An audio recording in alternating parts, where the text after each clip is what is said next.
a maze of gun laws that's been twisting and turning for decades, leaving owners like us dizzy.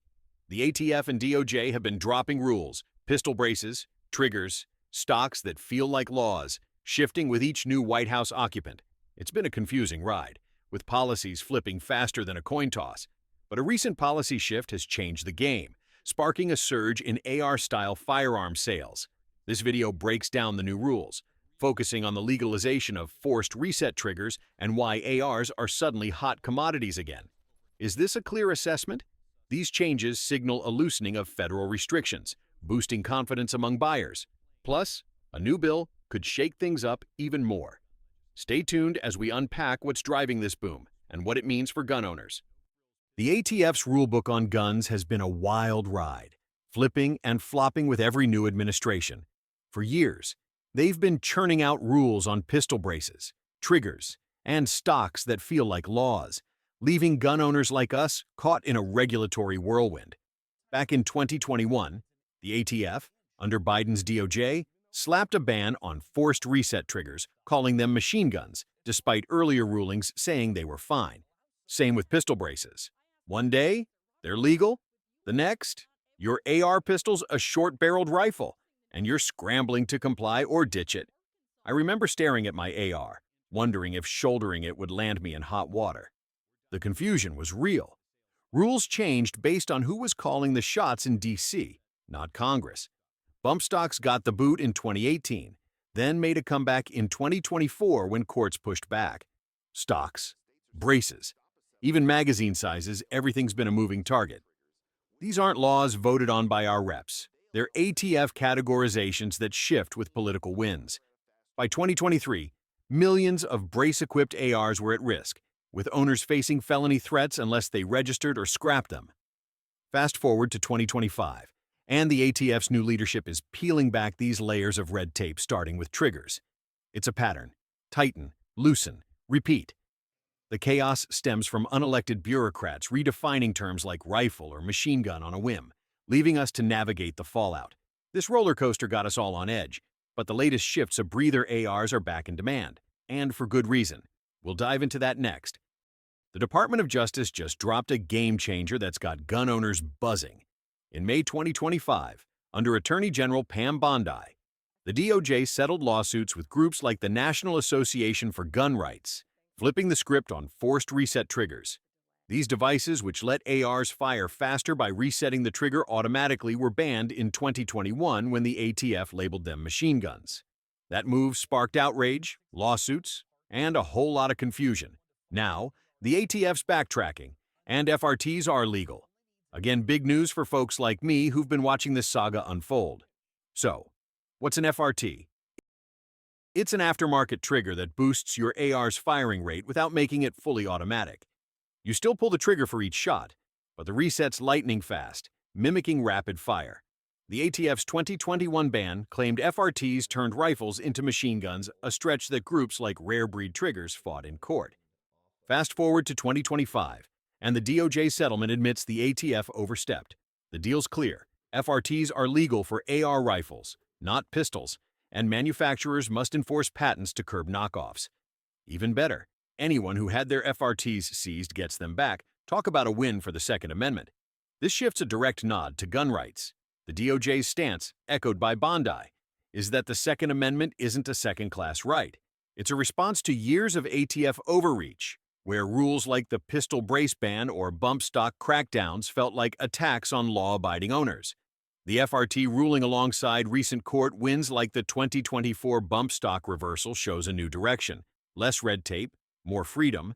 For me, it's vindication after years of wondering if my AR setup was suddenly illegal.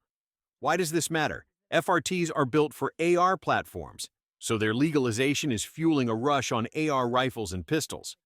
Millions sold their ARs during the brace ban panic, fearing felony charges. Now, with FRTs greenlit, folks are itching to rejoin the AR club.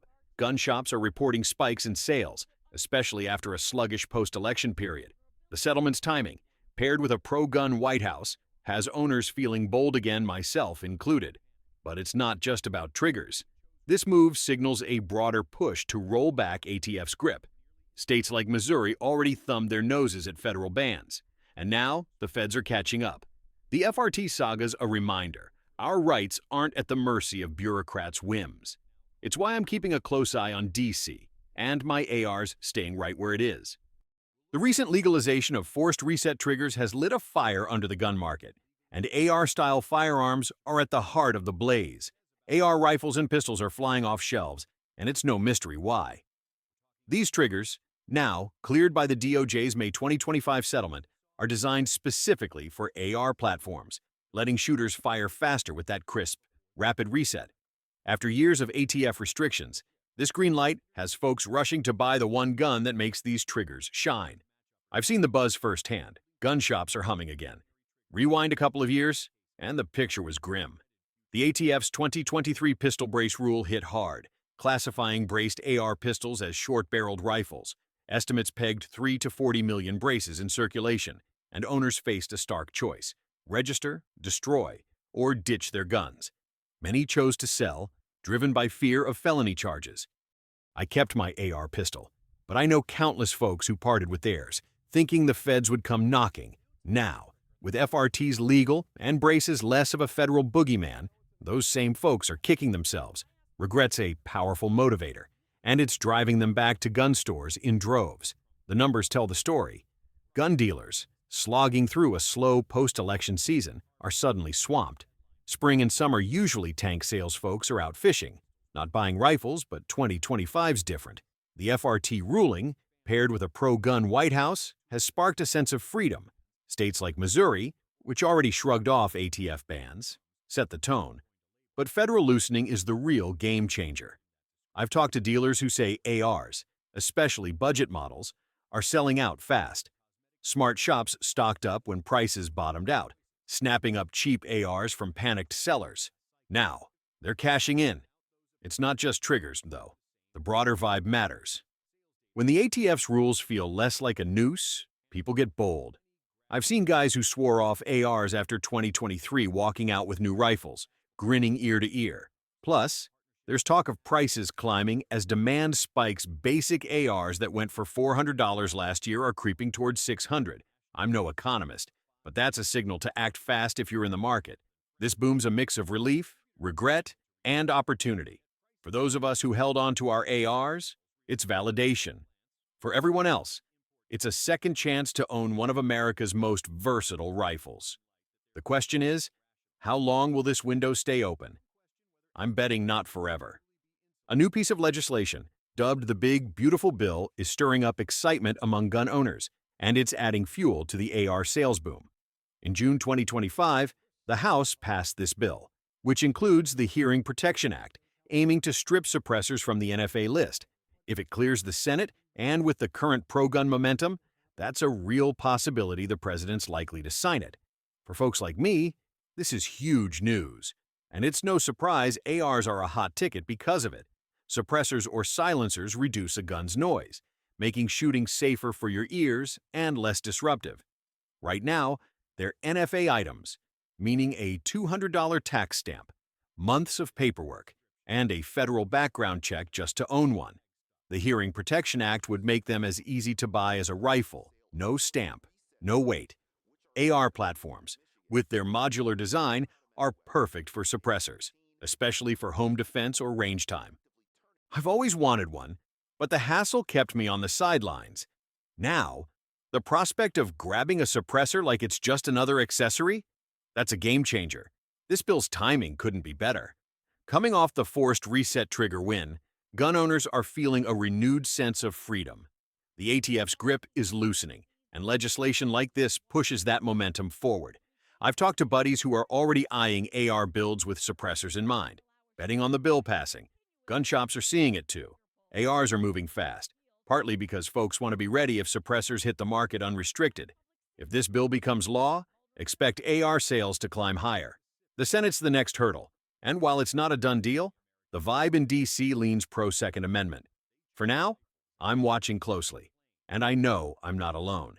This bill could redefine what's possible for gun owners, and ARs are right at the center of it. Reflecting on recent years, the shifting ATF rules have challenged gun owners. Many sold their ARs during the 2023 pistol brace rule, driven by compliance concerns. I understand the decision navigating federal regulations is tough. I chose to keep my AR, a decision that aligns with the current market, as forced reset triggers have spurred renewed interest. The takeaway is clear. Staying informed about policy changes is crucial, as regulations can evolve rapidly. The surge in AR sales reflects practical factors, like the legalization of forced reset triggers and potential suppressor deregulation. For those considering an AR, it's worth researching now. As demand is rising and prices may follow, ARs offer versatility and reliability, but ensure they suit your needs. Explore the market and local laws carefully. I'd like to hear your perspectives. Have you bought an AR recently, or perhaps sold one earlier? Share your thoughts in the comments. I'm eager to read them. Subscribe to stay updated on gun policy developments. Thanks for watching, and I'll see you in the next video.